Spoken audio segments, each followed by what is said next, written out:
In this video, we're going to be taking a look at limits at infinity from an algebraic approach rather than a graphical approach, which we've already done.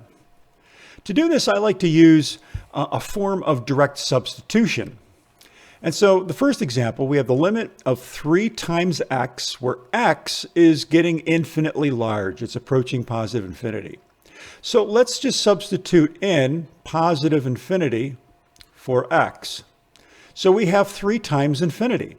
Well, if something is infinitely large and you multiply it by 3, it's still infinitely large.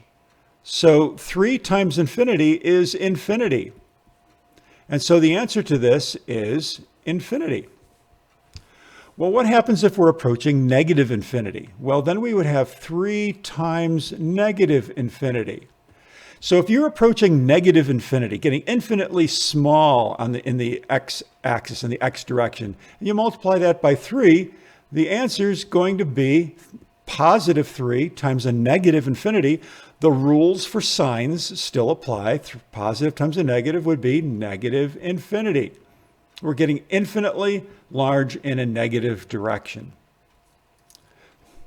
So in other words, when you take infinity and you multiply it by something, it's still infinity. Well, what happens if you take infinity and you add something to it?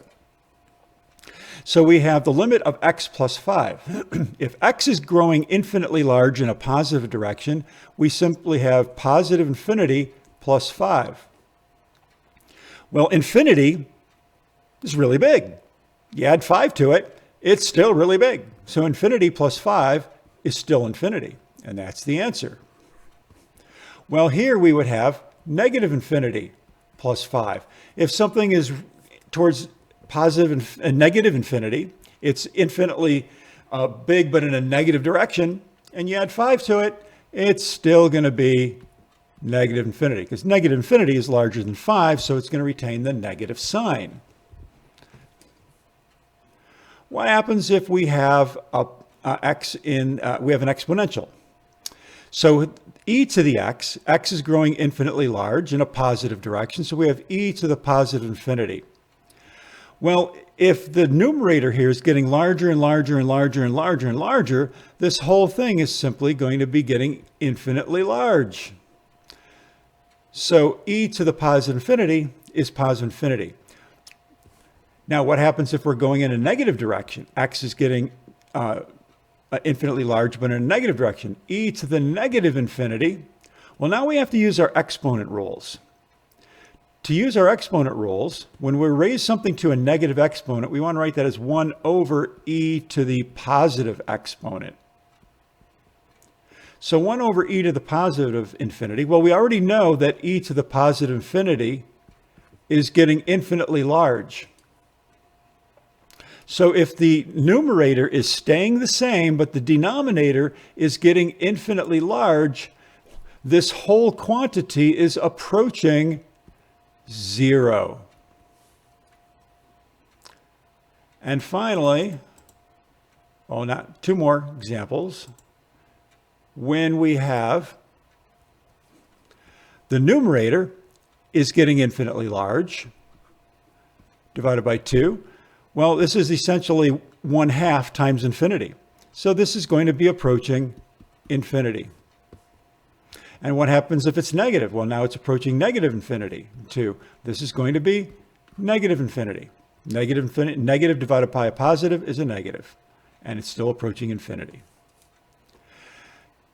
And if we have 9, and this number is getting infinitely large, this is like the problem I showed you a couple examples ago. The denominator is getting infinitely large, but the numerator is staying the same. Then this is approaching 0. And it's going to be the same no matter whether it's getting large in a positive direction or in a negative direction. The limit is going to be equal to 0. So if we had the limit as x approaches positive infinity of 2x squared minus 3x, let's find the limit of that. Well, let's just substitute in our positive infinity. 2 times positive infinity squared minus 3 times positive infinity. Well, infinity raised to a power is infinity. So we have 2 times infinity, which is infinity. And now we have infinity times 3 is going to be infinity, but we're subtracting it. So what is infinity minus infinity? Well, some people might say that it's 0, but it's not going to be 0, because this term and this term are both growing towards infinity. In other words, this term right here, which gave us this, and this term right here, which gave us this, are growing towards infinity at different rates. So to find out what the answer to this is, watch my video on finding the limits of rational functions to answer that question. All right.